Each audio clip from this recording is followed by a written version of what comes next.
throughout this time, since the end of the war in August 2006, Israel was very restrained in not using its understanding of Hezbollah. So basically, not Nasrallah, nor anyone else at the leadership understood how deep Israel infiltrated their ranks. And the Israelis did something very, very untypical to Israelis.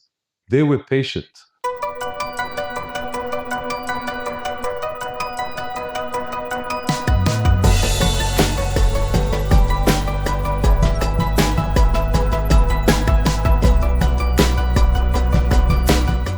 It's 3 o'clock p.m. on Wednesday, January 1st here in New York City.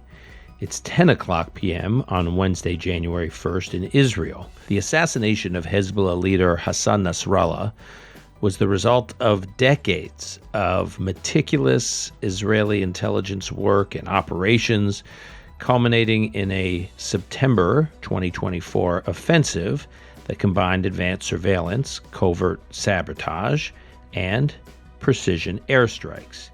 Israeli agencies infiltrated Hezbollah's networks, planted booby-trapped communication devices, and tracked the leader's movements to dismantle the group's military capabilities, including the mistresses of one of those leaders. And, of course, killing Hassan Nasrallah and other key figures in an underground bunker while the Prime Minister of Israel was giving an address at the UN General Assembly in New York City. Impressive. The campaign crippled Hezbollah by destroying thousands of missiles and disrupting its leadership, delivering a blow to Iran's regional strategy. An investigative report from the New York Times was just published days ago, and it illustrates how deeply Israeli intelligence had penetrated Hezbollah's ranks. With us today is one of this report's authors, Ronen Bergman. Ronen, good to be with you. Same here. Thanks for the invite to get that. Ronen, before we get into the story of the Israeli intelligence operations against Hezbollah, a sort of related story, which is just emerging right now, as you and I are talking, former Defense Minister Yoav Gallant, who is still a member of Knesset, even though he is no longer Defense Minister, is announcing tonight, Israel time, that he is resigning from the Knesset entirely. Again, before we jump into the story of Hezbollah and Israel's operations there, I did want to give you a moment to react to Gallant. I know he is an important part of the story we're going to be talking about today. Yeah, well, basically everything that happened in Israel on the national security level, hemisphere, is with the participation and the imprint of the former Minister of Defense Gallant from October 7 onwards. And the Defense Minister Gallant, since 4 days after the war onwards, was one of the more hawkish leaders that pushed for more and more action against Hezbollah, and was one of the supporters of the IDF and the intelligence community when it came to more aggressive steps. And after this has been done, Hezbollah was decimated. He was fired by the Prime Minister. And I think it's not a coincidence that what we will see, I assume, in the next few weeks after Gallant's now resigning, will be a long and very meticulous, detailed argument about credit. Who said what, when, who was in favor of killing Nasrallah, who was against that. In any case, Gallant had a decisive kingpin role in the development since October 7, especially since the decision to turn the focus to the north and start the campaign against Hezbollah. And he was the key figure in the war cabinet who was pushing for action against the north and Hezbollah in the days after October 7th, while most of the government was focused on Hamas and most of the world was speculating on what Israel's response was going to be to Hamas in Gaza. Gallant was saying, let's use this opportunity to take a preemptive strike against Hezbollah. They're going to join this war regardless. Let's catch them off guard while everyone is focused on the south and deal with what is a more dangerous enemy for Israel in Lebanon. He said, they are the stronger enemy. Let's take them out first, because we will need to take them out anyway. And from the 8th of October, when the Secretary General of Hezbollah, Hassan Nasrallah, started to make his lethal mistake, his unbelievable miscalculus, to connect his fate with Hamas, to say, I'm going to bomb Israel as well and continue with that until the war is over in the south. This just empowered, of course, those people in the IDF and Ministry of Defense Gallant, who aligned with them, to say we have to hit first. Gallant and the military came to a cabinet decision at -4 under the Ministry of Defense, deep in the bunker. There was a heated debate. There was a phone call from President Biden, who pressured, according to the story, pressured Prime Minister Netanyahu not to go for it. There was a vote. There was a majority against it. And ever since that moment, throughout the next year, Gallant kept on saying again and again and again, this was a mistake. We should go and attack Hezbollah. Again and again. And until there was one very disturbing bit of information coming from Hezbollah on late August. Okay, we're going to get to that. But you want to keep this for afterwards. Yeah. We're going to get to that. So let's turn to your article here titled "Behind the Dismantling of Hezbollah: Decades of Israeli Intelligence." So just to set the table here, Ronen, how much of this story that you reported on was known to you before you worked on this investigative piece?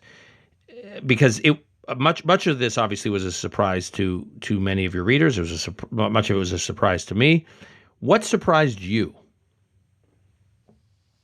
This is a very tricky question, Dan. There's a heated debate in Israel now about an investigation. I'm not going to get into the details because it's very complicated, into a leakage of information from the IDF to people at the Prime Minister's office who were arrested for leaking that information to foreign press.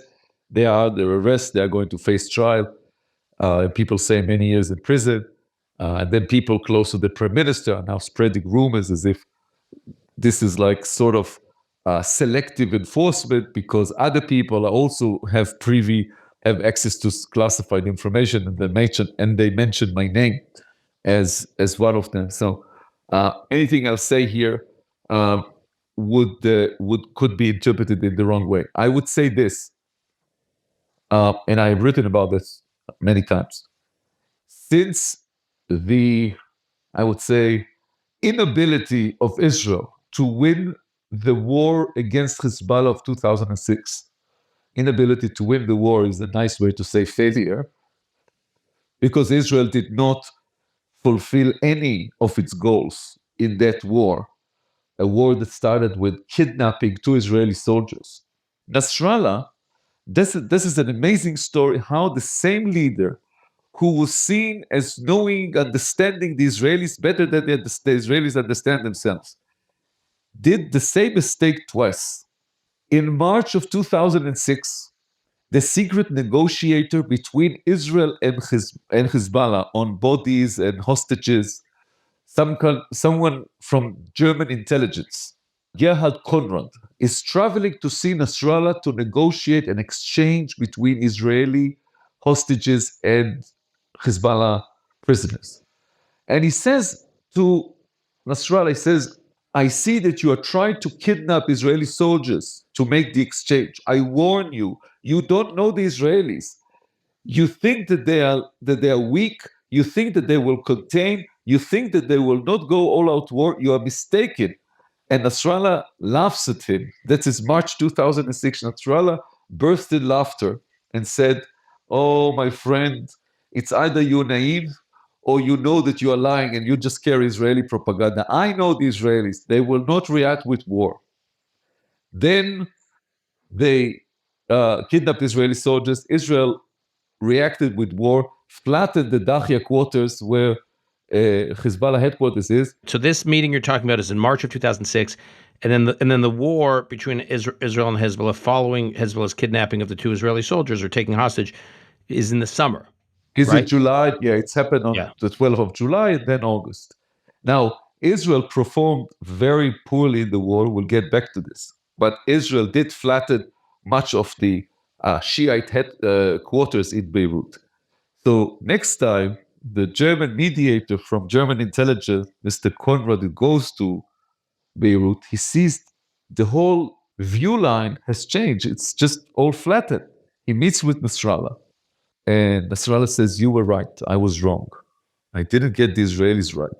And then, miraculously, Nasrallah makes a speech on TV and says that. He said, "If I would know that the Israelis would go ballistic, would go nuts, I wouldn't do that." And I ask the civilians, the population of Beirut, I ask for your forgiveness. And he did a lot to rebuild the Dahya quarters. And amazingly, he did the same exact mistake 18 years later. But back to Israel, back to what they call it in Israeli intelligence, the blue side. Israeli intelligence was very, I would say, surprised in its inability to understand Hezbollah, to know that they are going to kidnap the soldiers, but more to help the fighting forces to be able to defeat Hezbollah and Israel that went to Lebanon with the goal of pushing Hezbollah north to the Litani River, failed miserably in doing that, lost many soldiers, and basically was not able to fulfill any of its goals. And just to be clear, the war lasted 34 days. Roughly how many casualties did the Israel suffer during that time? Roughly 100 soldiers and 50 civilians. But it's not just the casualties. Of course, Hezbollah had many more. But it's not just the casualties. Hezbollah was able to fire the exact number of missiles on Israeli cities every day until the last day of the war. Then Israel was not able to diminish their firing power, to take out their fortresses close to the border, to drive them back, to dismantle them as they promised. None of the war goals was achieved. Since that day, it all changed. But it changed secretly. The estimation is that 70% of the overall resources, budget, manpower, efforts of Israeli military intelligence since that day until today were shifted to look at Hezbollah from that point on, because everybody knew that they will need, this is a war that they will need to fight again one day. So that's post summer of 2006. And yes, I take your point that it was widely regarded within Israel to have been a failed war. But then Israel started to, as you're alluding to here, take advantage of its presence in Lebanon and take advantage of the intelligence it gathered during the war to build the foundation that it ultimately used in this war. It gave Israel, first of all, a taste of what they will feed Hezbollah in the next war. The ability to intercept into the supply chain of equipment, of highly advanced military equipment from Iran to Hezbollah, the long-range ballistic missiles, Fajr 3 and Fajr 5. They were able to put geolocators on the missiles, geolocators that were identified by IDF Air Force on the third night of the war, and they were able to take out all of these missiles, all of these silos in one night.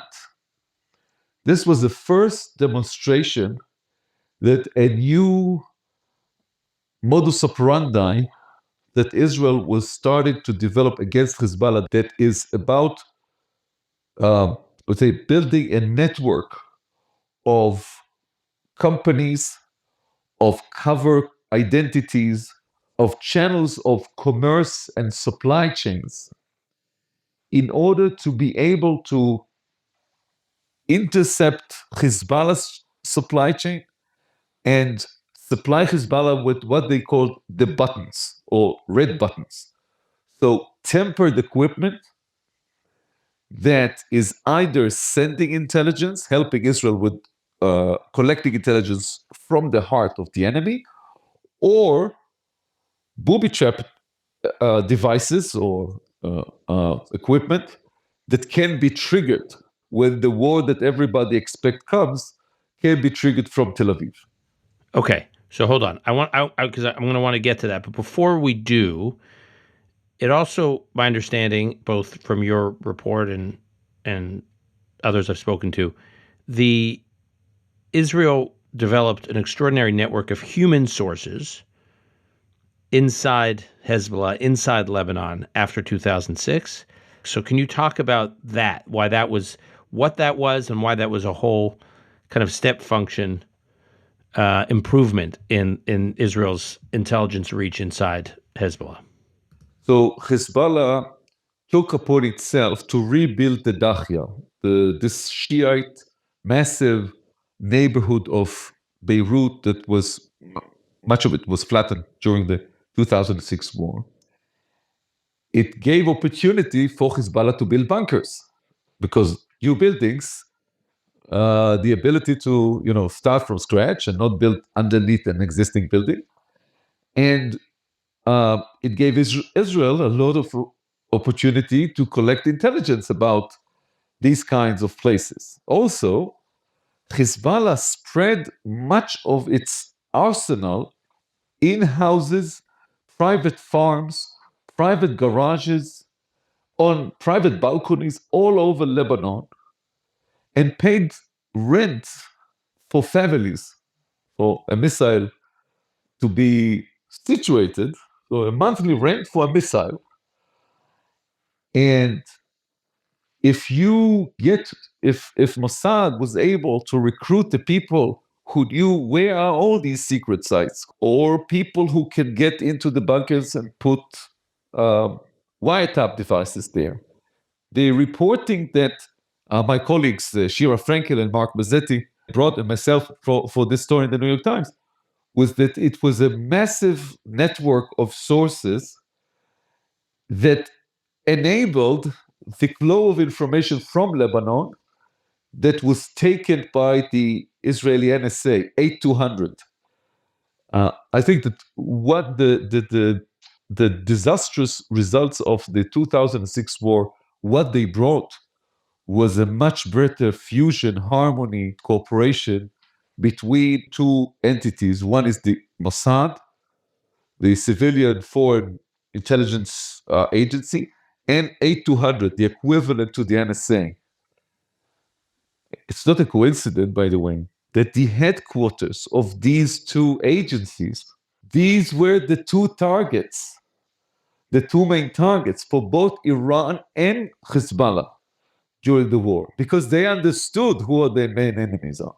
So it's the combination between human and SIGINT, human intelligence and signal intelligence. And in Mossad, they even developed a new paradigm. It's called HUGINT. HUGINT is human for SIGINT. So just for our listeners, human refers to human intelligence. SIGINT refers generally to signal intelligence, meaning information you get from data, from telecommunications, rather than from human spies, basically. Yes. Let's say that you want to hack a computer. You cannot do that from afar. But you can do that if you have an agent who will take a disk on key, a flash drive, and stick it into a computer. So it's an agent, it's a live agent that is doing work for SIGINT. So human for SIGINT, and in short, HUGINT. Got it. All right. New term. Always expanding the nomenclature for the Call Me Back community. Okay, 2012 was a turning point.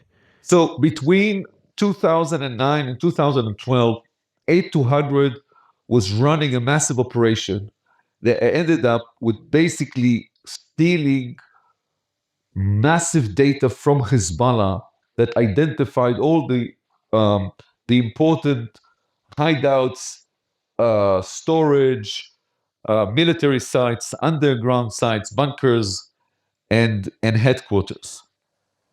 It was important not just because of Hezbollah, it was important also because that time, 2009 until 2012, was also the time of deliberation in Israel whether to strike the Iranian nuclear sites.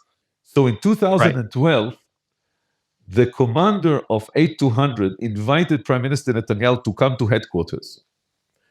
And they printed out all the massive data that they stole from Hezbollah. And it was a pile, they say, almost the height of Netanyahu. And they showed him the result. And the commander of 8200 said, look, now you can go and bomb Iran. Meaning, now we are able to supply the IDF with enough data to paralyze Hezbollah, so Israel should not be afraid of Hezbollah and can go bomb Iran. Of course, Israel didn't do that, but that's another story. But this is a turning point. I think that from that point on, and for many more operations, the Israeli intelligence felt, I think, self-assured that in the next war, they will prevail. They will have the upper hand, and with lesser price taken from Israeli villages, communities, urban cities. And here's a contradiction now. Here is the thing.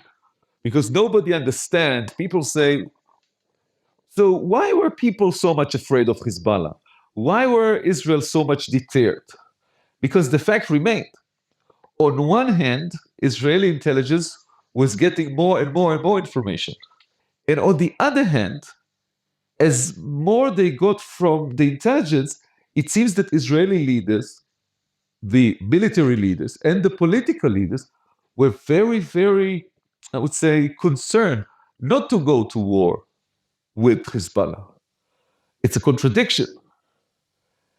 It could be explained in the fact that Israel is a democracy and that until October 7, to explain to the audience, to the population in a democracy, why you as a leader decided to go through a preempt attack, why you decided to start a war when it's not seen as a necessity to go to war.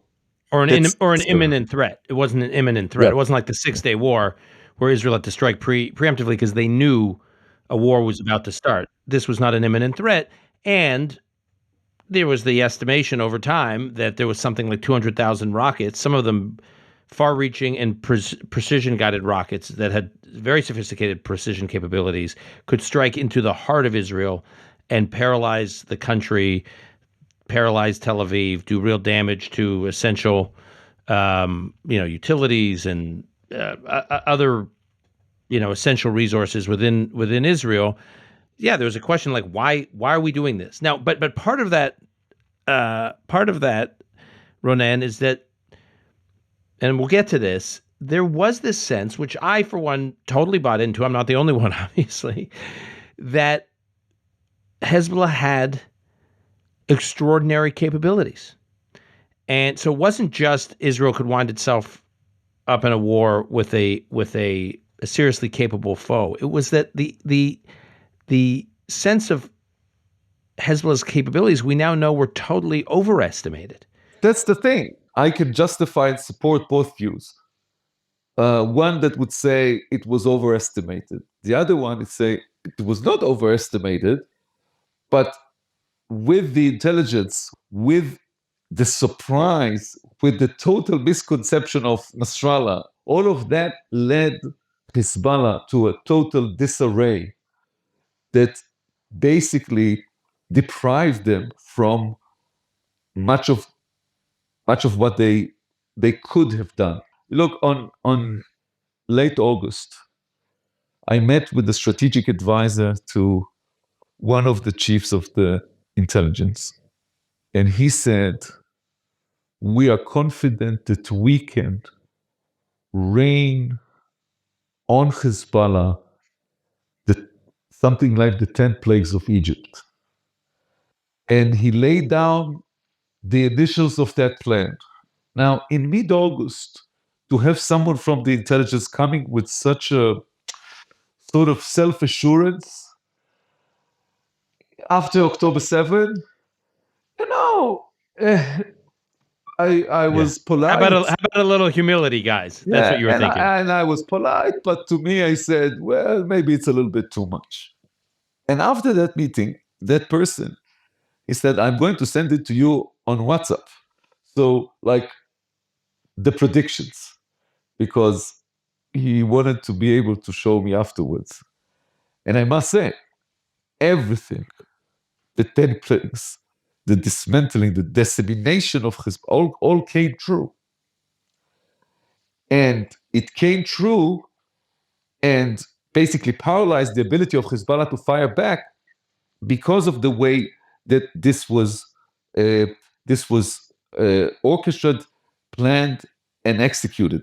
I would say the threat was not exaggerated, but it did not calculate the ability of Israel to either initiate an attack or stop a surprise attack when it comes from the other side. Because 2012 was this turning point of sorts, is it your understanding that anyone in the Hezbollah leadership knew they had been infiltrated? Throughout this time, since the end of the war in August 2006, Israel was very restrained in not using its understanding of Hezbollah. So basically, not Nasrallah, nor anyone else at the leadership understood how deep Israel infiltrated their ranks. And the Israelis did something very, very untypical to Israelis. They were patient. They were just keeping their breath. And though throughout many, many instances throughout the last 2 decades, they could ignite, they could do something, they could kill someone, but they were very, very restrained and not showing what they know and how deeply they infiltrate in sense of uh, obtaining information, but also in the ability to cause damage deep inside enemy ranks. Okay, so now that's a perfect segue to the pager attack. At the time of the execution of the operation, I guess just a few, early in September of this year, there was a lot of reporting and speculation about how long this capability was in the works, how long, 10 years, 15 years. Your article dates it back to 2014. So explain how the idea for this capability was developed, and as part of that, how the Mossad incentivized Hezbollah to use the equipment that was essential to this idea being turned into something that could be actualized. So remember the story about putting geolocators on missiles. So it's in a way, it's like a case study of the same thing. Now, it's not a button that you push in Tel Aviv and explodes a missile in Beirut, but still, it's the ability to intercept, to understand that there is a supply chain to Lebanon of something, and the ability to surveil that and intercept that supply chain with some kind of tempered equipment that will help you when you need that in wartime. Now, this is not the first time that Israel is using these kinds of techniques. One of the ideas back in the times in 1991, when they wanted to kill Saddam Hussein, was to supply Saddam Hussein with a new TV studio, something he was looking for, that would be installed in one of his bunkers. And then once the dictator gives a speech to the Iraqi people, press the button in Tel Aviv and explode everything. So it did not came to fruition, but this is just one example of this kind of buttons. The button needs to stay inside the, I would say, the foundation of the enemy, the foundation of the building of the enemy military might, and stay there. Now, it started the other way around than it was executed. It started with the walkie-talkie. It started back in 2006, basically, when they saw that on bodies of Hezbollah troops, they have the same kind of vest and they're using the same kind of wireless tactical communication. And they were thinking of how can Israel be present in the gear that the troops of Hezbollah will carry with them to the front line. And bear in mind then, it was already that Nasrallah was developing what he called the Radwan plan, the plan to conquer the Galilee. And so the idea was Israel was thinking, what can they supply those frontline troops in order to be able to kill them when they are going into battle? A200 found out in 2013 that they are looking for something called ICOM, which is a wireless, encrypted wireless communication tactical that can be put on the vest left upper pocket, so just above the heart. How convenient. And they were able to basically intercept into the supply chain, replace parts of the 15,000 walkie-talkies supplied to Hezbollah and have them stored in Hezbollah warehouses, waiting for Hezbollah to recruit the elite forces, equip each one of them, and Israel will then be able to basically kill them all. So, Ronen, you're talking about their development of the walkie-talkie capability. For those of us that were following events in real time in September, the way it reported out was that the beeper operation was executed first, and then the walkie-talkies was the next day. And you're, in terms of the way the capability was developing, you reverse the sequencing, that the walkie-talkies was the capability that was first developed, which you just described here. So now tell me about the pager capability, which came after the walkie-talkie capability. The pager capability was created again from A200 understanding what Hezbollah needs. Now, Hezbollah, they had a thing against cellular phones. They were trying to get their people speak less and use less because they thought that Israeli intelligence is able to hack into every phone. They have Pegasus, they know where they are, and they wanted to move to other means of communication. One of the means was a pager, that old device from the 80s.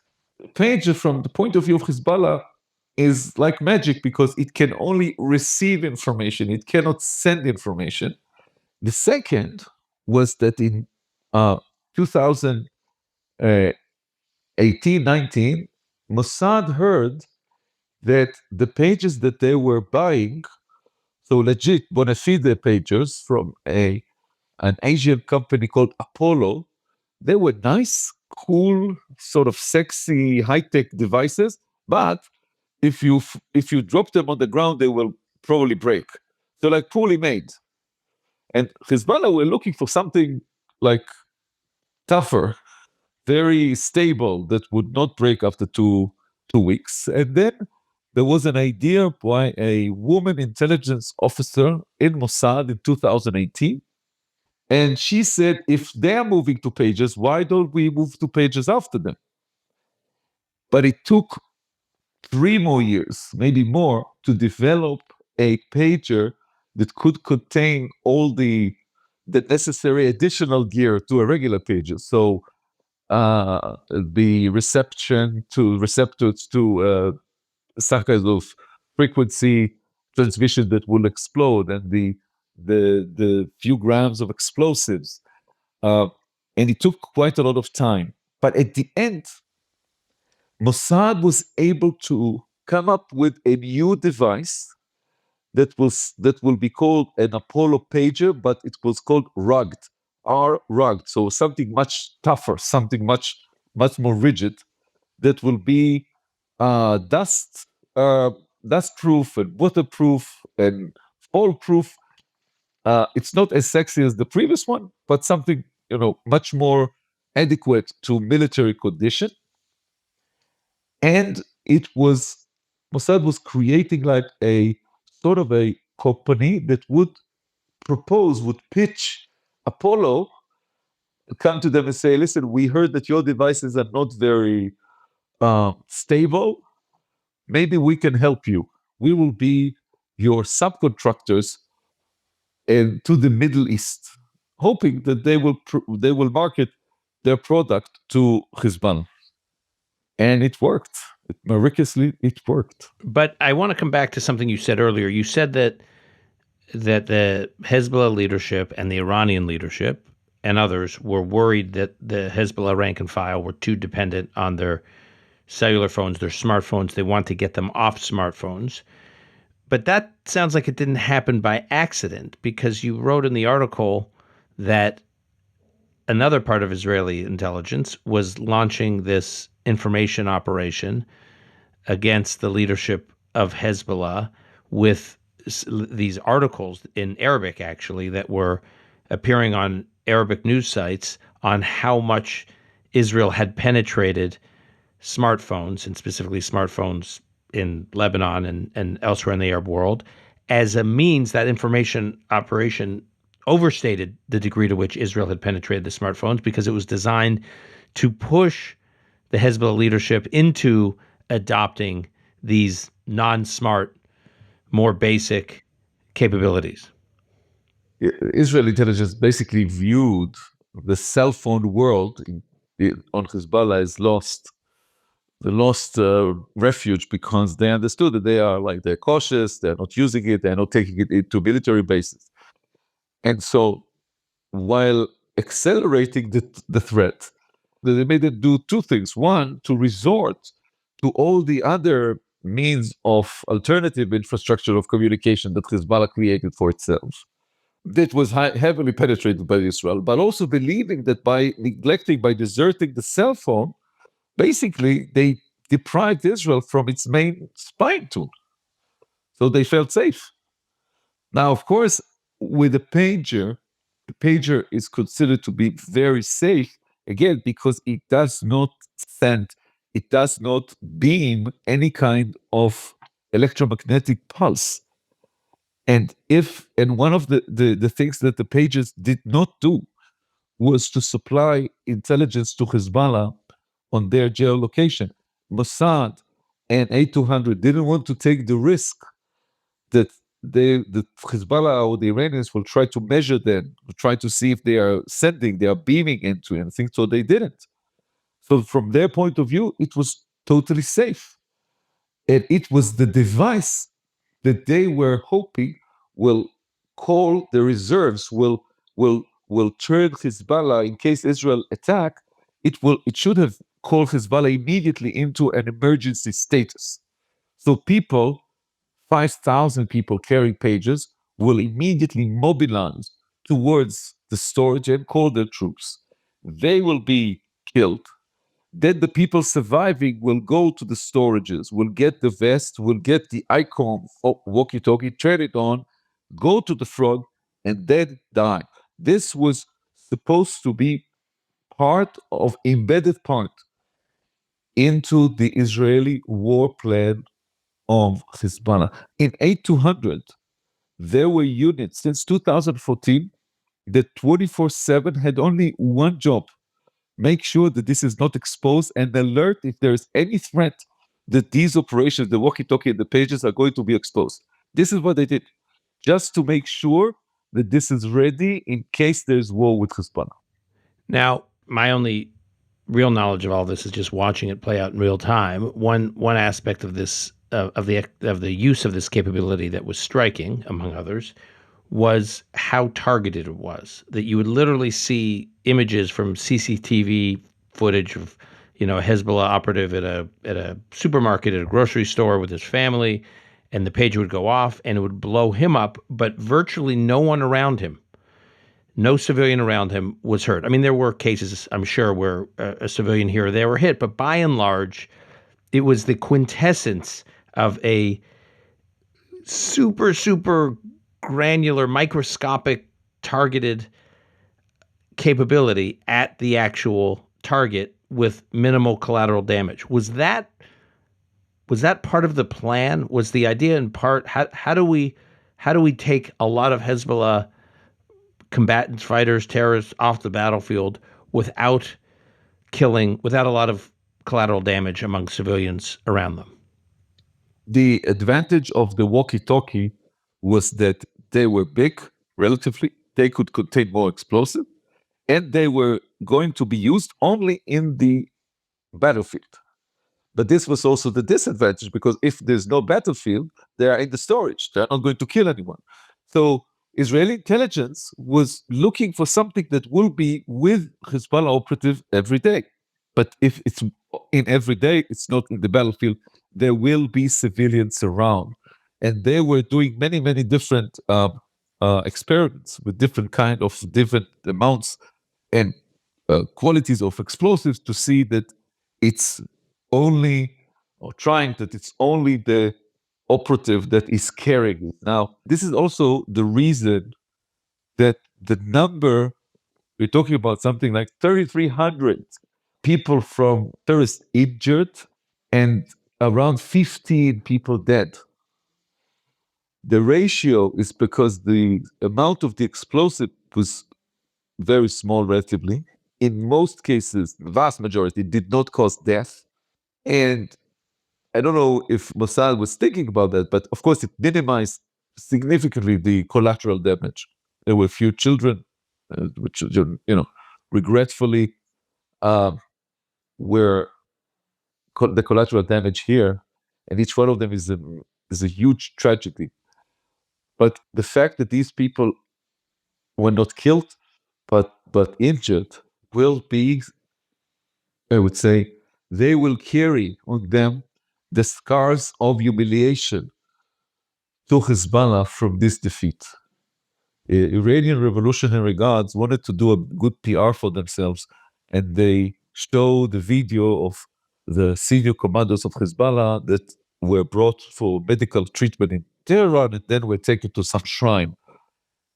And I think it was the worst publicity possible, because you see people with no eyes, with no fingers, coming to this sacred Muslim Shiite place and crying of misery.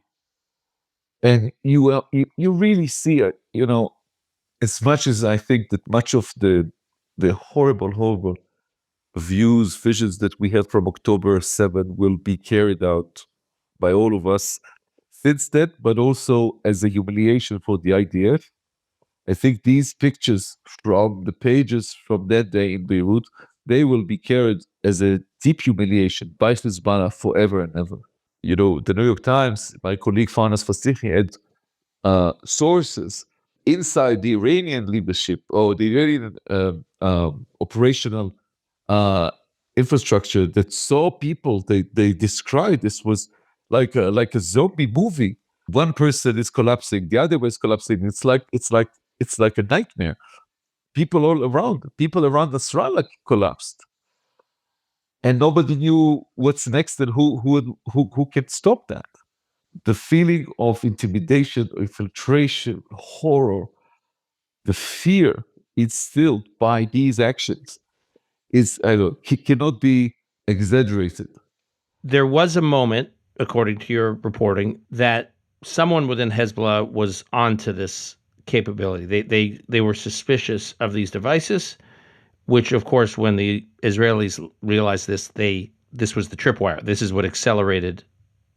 There had been no decision to use this capability, and then suddenly they thought, if we don't use it, we're going to lose it.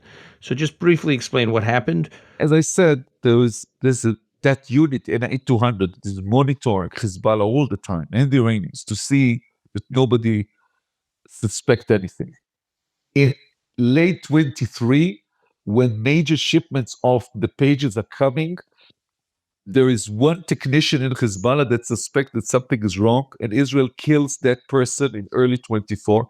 They think they are over, like that the threat is over. Meaning Israel kills that technician because they know the technician is onto them. That is to something is wrong with the battery, either the pagers or the walkie-talkie, but he's suspecting that something is wrong with the battery that contains the explosives. And then there were more and more hints from Hezbollah that something is maybe someone is snooping around. But then in September, there were people in Hezbollah they were thinking of sending 3 pagers to be inspected in Tehran. They have better equipment, they can X-ray better, and they were suspecting that something is wrong with the pagers. And they were just about to send them over. And this is when 8200 alerted Mossad and the chiefs of the intelligence community. This is under dire threat of being exposed. This is when the chief of Mossad, David Barnea, went to see Prime Minister Netanyahu and said, use it or lose it. And I would say it accelerated the process that was happening in any case where the military, coming to realize that there will not be a hostage deal soon, and Mossad was pushing to this anyway, and Ministry of Defense was pushing it, Gallant was pushing on it to this anyway, but it accelerated the process of shifting the whole attention of Israeli defense establishment from Gaza to the north. And it dictated a fast dial on these 10 plagues, on disseminating Hezbollah. So now let's talk about the assassination of Nasrallah, which came soon after the activation of the pager and walkie-talkie attacks. Why was taking out Nasrallah at this time open for debate within Israel's security apparatus? Now we look in retrospect and it seems, yeah, sure, they took out Nasrallah. A few days ago, I called someone who was like one of the best experts on Hezbollah in Israeli intelligence, the brigadier general of the intelligence. And I said, how are you, Shimon? He said, I'm still graving on losing my son. And for a minute, I thought, what is he talking about? Did I miss anything? And then I realized he's talking about Nasrallah. Now, not that he was in agony for Nasrallah dead, but because he devoted his life, and he's not the only one, to understanding that person, the person that was seen like a part of the view of the Middle East that was there and will be there forever. The decision to take him out was following 2 other strikes. So there was the pages, the walkie-talkie, then there was bombing the bunker where Ibrahim Akil, the head of operations, was with many of the Radwan forces. And then there was a massive raid of taking out many of these secret locations. You remember we spoke about where the rent they paid for a missile, or a rent they paid for 2 missiles in the garage. The IDF was going hard on all of these locations. Each one, with its success, contributed more and more to the confidence of the Israeli leadership that they can continue to the next play. But what happened is that the other side, so the red side, Nasrallah, he thought that he is able to contain Israel forever, that Israel will not go to all-in war. He thought, with his hubris, that there's no way that Israel will launch a full-scale war against him. And so until the day he died, he did not call the Hezbollah forces on full alert. They were commanders of his military. One of them, he ordered him to fire at Nahariya in the north of Israel. That commander fired on Haifa. Nasrallah, he exploded on him. He said, "Why did you fire on Haifa? Now the Israelis will fire on Beirut and we will go to war. I don't want war." By the way, that commander was killed as well. And all the these steps that Israel took, they led Nasrallah to one decision, which he put in the last speech he gave alive after the explosion of the walkie-talkie and the pages. He said, if the Israelis believe with these attacks, I will stop firing at them before they sign a ceasefire in the south, they are wrong. And that speech contributed to the basic read of Nasrallah that people in Israeli intelligence held. One of them is Brigadier General Yossi Sariel, the commander of 8200, so the commander of the Israeli NSA. And their read of Nasrallah is that he will not be able to negotiate with. He will not stop firing at Israel. Hence, he will not agree to a ceasefire. They will not be able to bring back the 100,000 people evacuated from the north to live in peace back to where they live. That Nasrallah needs to be taken out because Nasrallah alive will be an obstacle in any kind of resolution. And then, after taking the head of operation, Ibrahim Akil, and most of the Radwan force, came another warning intelligence. And that is Nasrallah might be going to a different location where it will be much harder to be killed. Benjamin Netanyahu travels to one of the headquarters of A200, where he meets with Brigadier General Sariel and other Israeli commanders, and they explain to him the risk that Nasrallah will become sort of immune from Israeli attack, and that he should be taken out, if there's a decision to take him out, in that specific bunker.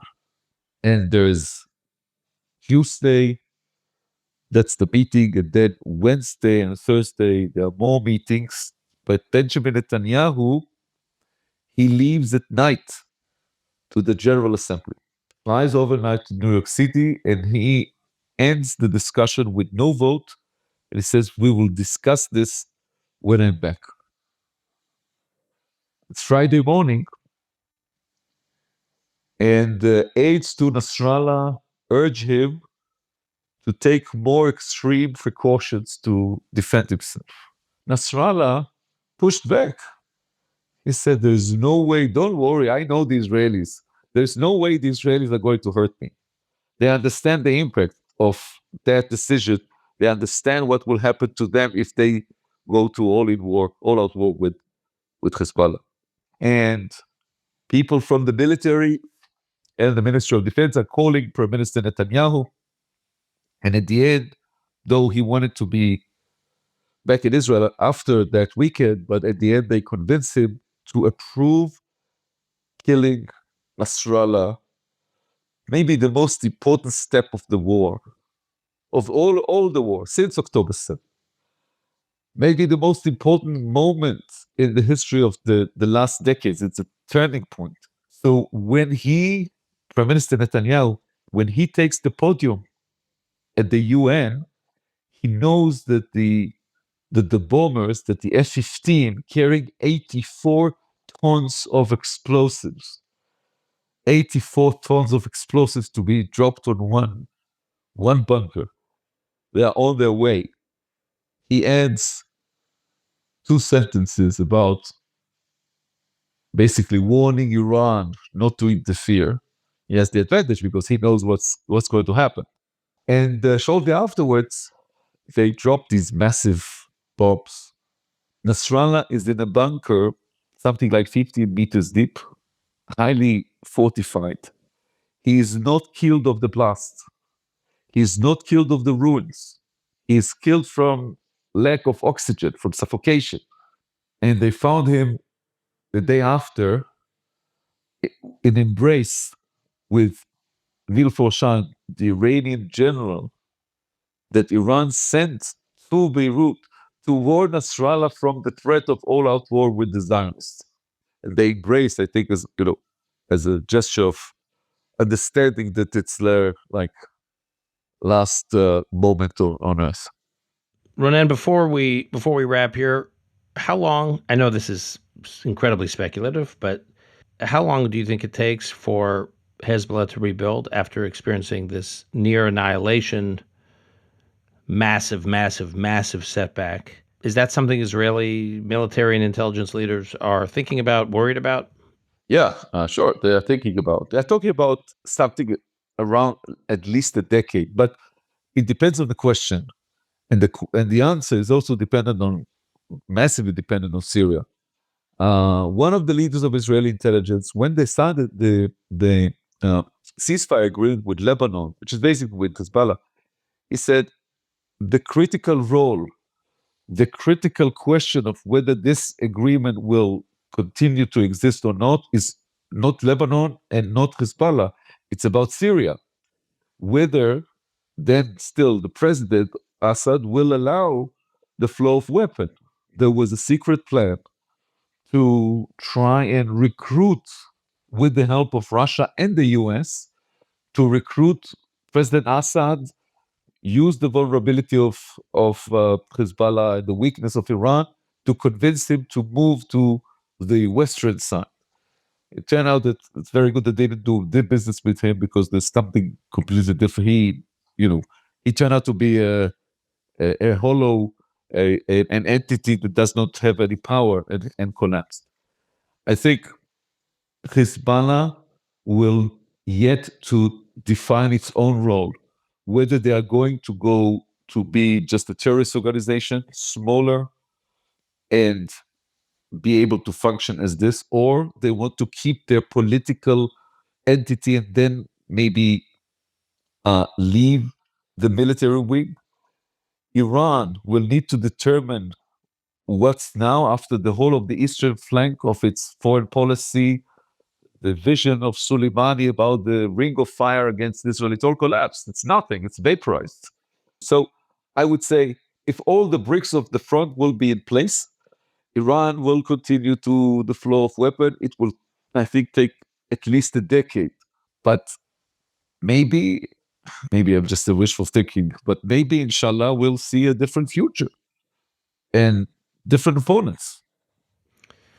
That is where we will leave it, because we always try, Ronen, to end these conversations if we can on an upbeat note, and inshallah is Inshallah. where we'll leave it. Ronen, thanks for being here. Really powerful reporting, and I'm sure there'll be more to come. So thanks for being here, Ronen. Thank you for the invite, Dan. Pleasure as always. Thank you.